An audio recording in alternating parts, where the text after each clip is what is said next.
Assalamualaikum warahmatullahi wabarakatuh. Bismillah, walhamdulillah, tsumma salatu wassalamu ala rasulillah, habibina wa qudwatina Muhammad ibn Abdillah, wa ala alihi wa ashabihi wa mawalah, wa man tabi'alah ila yaumil qiyamah. Wa ba'da, satu pertanyaan yang diminta agar saya untuk menjawab dan menjabarkannya terkait dengan bagaimana hukumnya seorang muslim yang biasa berbagi takjil, namun karena di tengah masyarakat tersebut ada juga orang non-muslim, maka orang non-muslim itu tidak luput dari pemberian takjil itu. Nah, bagaimana hukumnya memberi takjil kepada orang non-muslim? Yang kedua pertanyaannya adalah, apakah pemberian takjil terhadap orang non-muslim itu dapat pahala? Ini pertanyaan yang sangat menarik untuk kita kaji terlebih di bulan suci Ramadan seperti saat ini.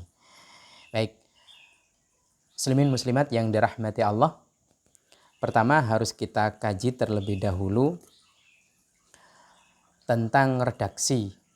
Nabi Shallallahu Alaihi Wasallam mendorong agar kita banyak-banyak memberikan sedekah dalam bentuk makanan, memberikan infak dalam bentuk makanan.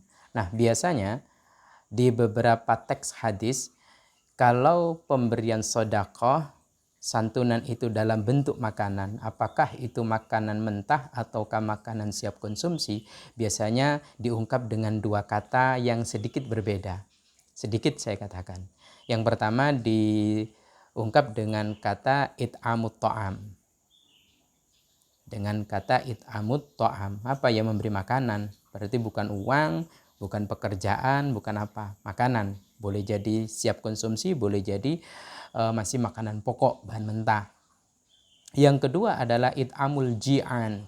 Ini lebih terang lagi, memberi makan orang yang lapar. Kalau it'amut ta'am, memberi makanan, itu boleh jadi yang diberi itu masih kenyang. Akan tapi kalau redaksinya it'amul ji'an, itu redaksinya lebih spesifik karena yang diberi lapar. Kalau it'amut ta'am bisa kita lihat di kitab Bulughul Maram, di bab tentang kebaikan dan kebajikan bagian akhir. Tentang it'amul ji'an itu bisa kita lihat di kitab Durratun Nasihin. Nah, itu yang perlu kita pahami bersama-sama. Artinya memberi makanan itu boleh jadi kepada orang yang kenyang, berarti teksnya itu it'amut ta'am. Ini kenyang atau lapar. Tapi kalau it'amul ji'an itu pasti yang lapar. Nah,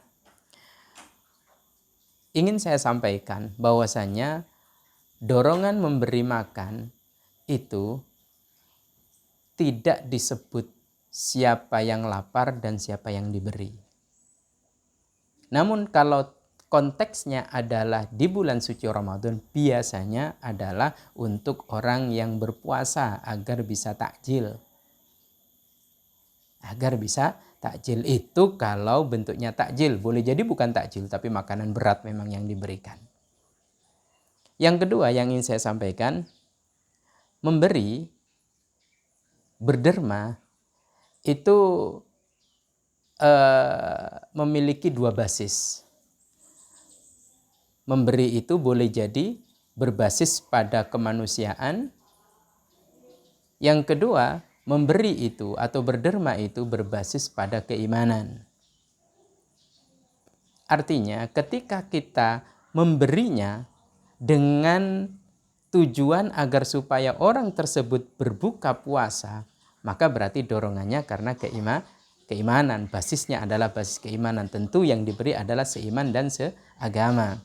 Akan tetapi kalau yang diberi itu adalah orang yang tidak shaum, ya berarti karena dorongannya adalah kemanusiaan. Tapi banyak fenomena di sekitar kita. Ada orang non-muslim juga menyediakan takjil untuk kaum muslimin. Nah, yang ditanyakan adalah orang Islam memberikan takjil kepada non-muslim. Ini bagaimana?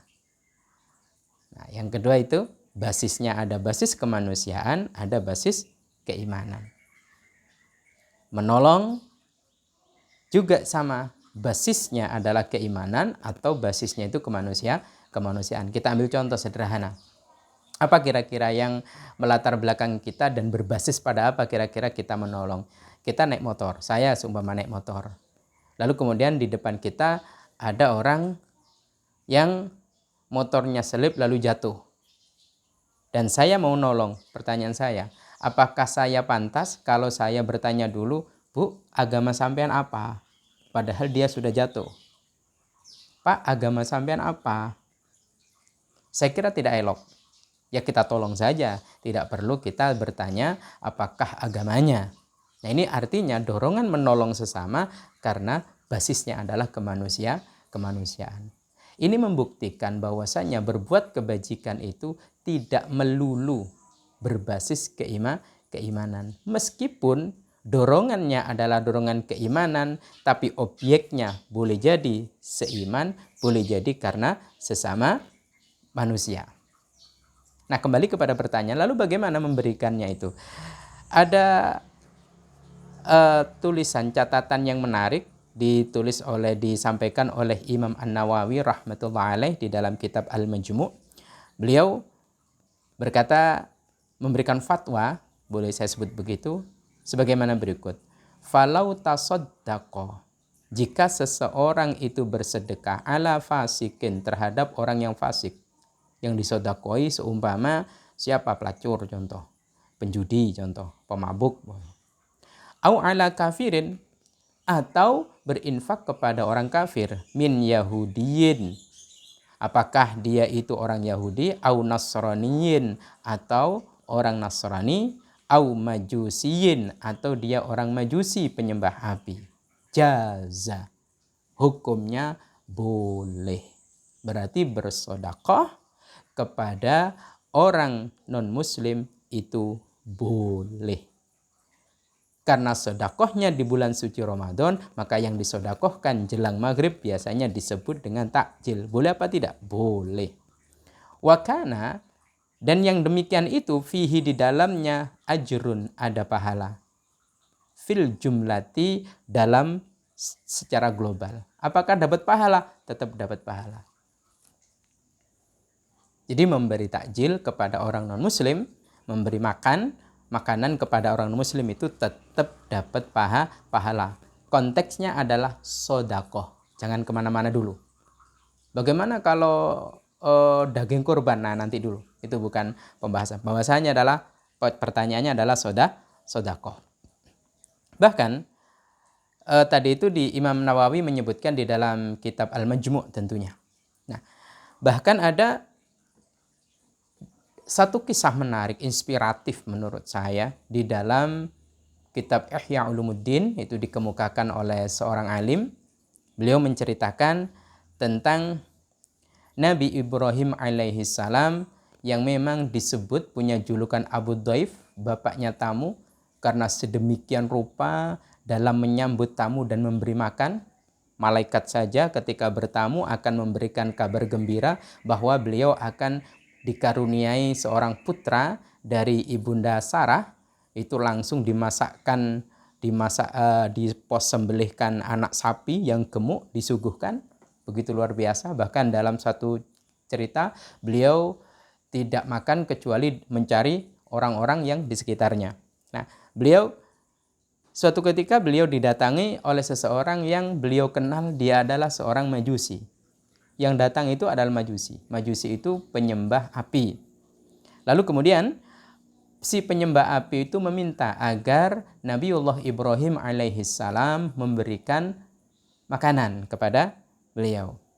Nah, tetapi Nabi Ibrahim alaihissalam berkata, oke, kamu wahai Pak yang beragama Majusi tak kasih makanan, tapi syaratnya satu, sampean kudu memeluk agama yang saya peluk, hanifan, agama yang hanif, agama yang tauhid sama dengan saya. Bahasa kita adalah, ayo tak kasih beras, tapi syaratnya baca 2 kalimat syahadat dulu, kata Nabi Ibrahim alaihissalam. Mendengar persyaratan itu, Ternyata si Majusi itu nunduk dan berat hati berkata, tidak, saya tidak akan mengucapkan bersyahadat untuk beragama seperti agamamu. Ternyata dia kokoh dan kekeh. Dengan lemah, lemas, langkahnya begitu ya tidak menentu, meninggalkan Nabi Ibrahim alaihissalam. Allah yang maha tahu, Allah yang maha melihat dan mengawasi kejadian tersebut, kemudian mengutus malaikat Jibril, dan malaikat Jibril menyampaikan wahyunya kepada Nabi Ibrahim alaihissalam. Apa kata dalam firman itu? Hei Ibrahim, selama 70 tahun aku memberikan makanan kepada dia dalam kondisi kekufurannya. Ternyata orang Majusi itu sudah tua.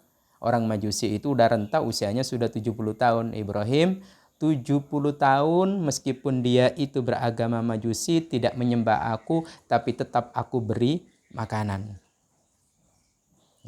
Tanpa memberikan syarat apapun. Apakah dia beriman atau tidak, menyembahku atau tidak, enggak, tetap tak kasih makan. Faktanya memang begitu. Semua Allah Subhanahu wa taala jamin rezekinya.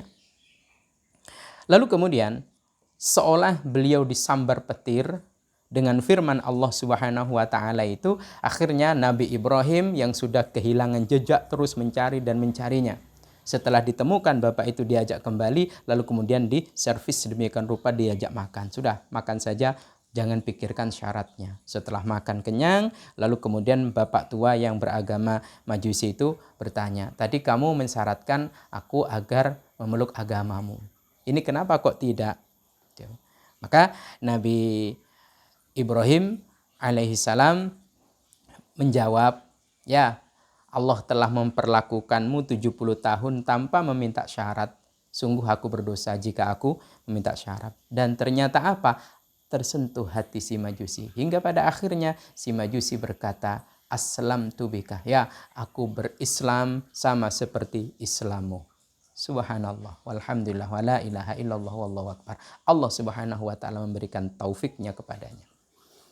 Jadi kesimpulannya, boleh dan dapat pahala. Semoga bermanfaat, menghadirkan berkah yang melimpah kepada kita, dan kita boleh memilah dan memilih, tapi tetap apakah karena dorongan seiman ataukah kemanusiaan. Memberi tetap sama-sama mulia. Memberi tetap boleh dan juga mendapatkan pahala. Semoga bermanfaat. Wallahu a'lam bissawab. Assalamualaikum warahmatullahi wabarakatuh.